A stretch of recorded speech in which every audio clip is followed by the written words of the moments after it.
Hello and welcome to the channel, and I'm here for another throwback list video for you guys. Now for this list, I'll be going over, in my opinion, some of the best rock and metal albums of the year 2015. Now I think 2015 has been a pretty good year for music, and you know what, 2015 was actually kind of a significant year for me because in 2015 I was celebrating my 1-year anniversary here on YouTube. So in 2015, this was at a time when my channel was still very, very new, of course. So with that being said, I got about 7 albums here that I want to talk about, so let's go ahead and get started. And this list is in no particular order, by the way. So the first album I want to talk about is by the band Iron Maiden. Of course, heavy metal legends, probably one of the best metal bands of all time. And the album that Iron Maiden released in 2015 is their album, The Book of Souls. Not one of their best in my opinion, but still a very strong album, I think. Now, I know that there are some people that do believe that this is one of their best. I know some people even go as far to say that it's just as good, if not better, than their 80s work, which is insane to me. Now, personally, I think that their newest album, Senjutsu, is definitely a much stronger album. I think it's a step up from the Book of Souls, which I know some people might not agree with that, but that's all right. But there is some very good songs on this album, though, like Speed of Light, If Eternity Should Fail, the title track, and Empire of the Clouds is a pretty good song as well. Now, I will say that the song is rather overhyped, and this is a song that really does overstay its welcome, in my opinion. It's just a song that drags on way longer than it needs to. I know some people might not agree with that, but it is what it is, of course. But for what it is, pretty good album, I'd say. So, The Book of Souls by Iron Maiden. So the next album I want to talk about is by the band Def Leppard, another legendary classic band, of course. And the album that Def Leppard released in 2015 is their self-titled album. And in my opinion, I think that this is Def Leppard's best album in a good number of years. And I know a lot of people say the same thing. And I might even go as far to say that this is Def Leppard's best album maybe since Adrenalize. I might even go as far to say as Hysteria. I mean, that's how good this album is. It's a very strong album. I really like the production and just the way the album sounds and everything. I really like songs like Let's Go, Dangerous, and We Belong, and some others, of course. Yeah, there's a lot to like about this album. It's a very strong album for sure. So, Def Leppard, the self-titled.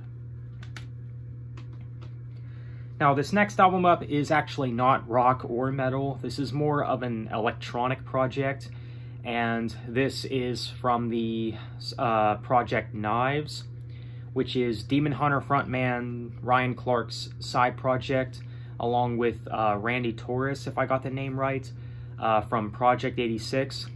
Project 86, I've tried to get into their music a few times, and I've just honestly struggled. They don't really hold up that well for me.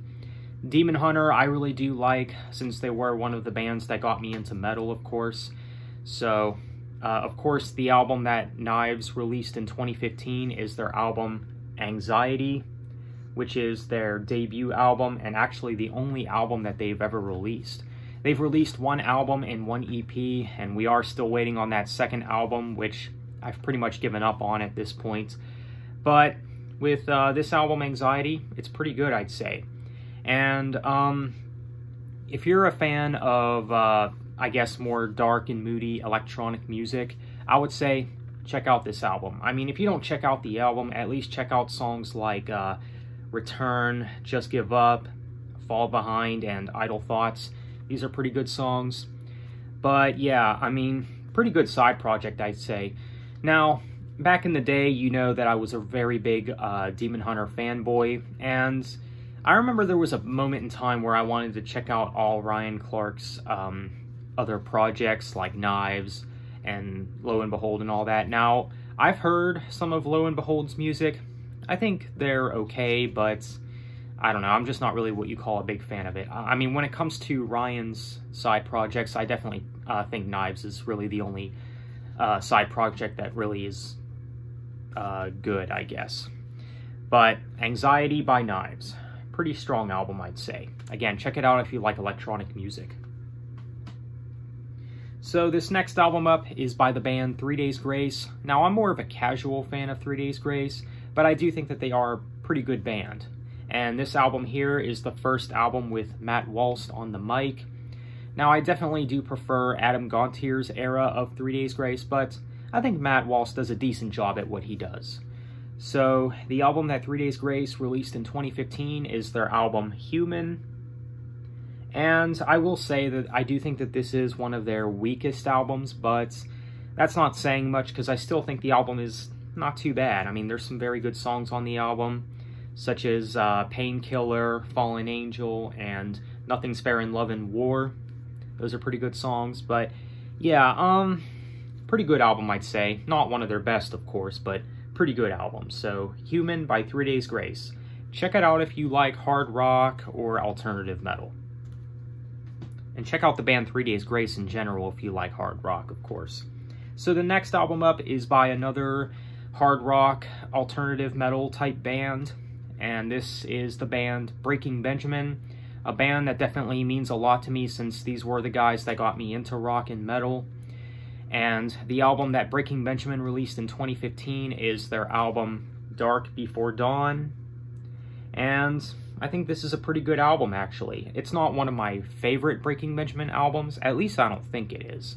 But I still think it's a very good album, though, and this is, of course, their comeback album. The frontman, Ben Burnley, got some new band members, and it's been a while at the time since they've came out with any new music. So, yeah, I'd say that the album is pretty good. I mean, you got songs like Failure, Angels Fall, Close to Heaven, The Great Divide, Ashes of Eden, and Defeated. I mean, come on. These are really solid tracks for sure. But yeah. Now, when it comes to Breaking Benjamin, I definitely prefer the old lineup of the band, but this new lineup, I can't say is that bad, though.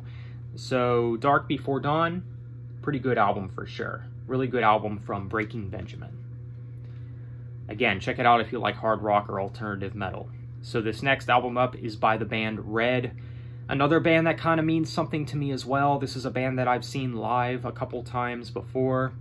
And this is, in my opinion, one of their best albums. And I know a lot of people can agree with that. So the album that's up next is Red's album of Beauty and Rage. Definitely one of their best albums. Maybe their darkest album as well. This album definitely has a dark and moody sound to it. So if you're into that type of thing, check out the album, of course. It's also pretty heavy as well, I would say, but yeah.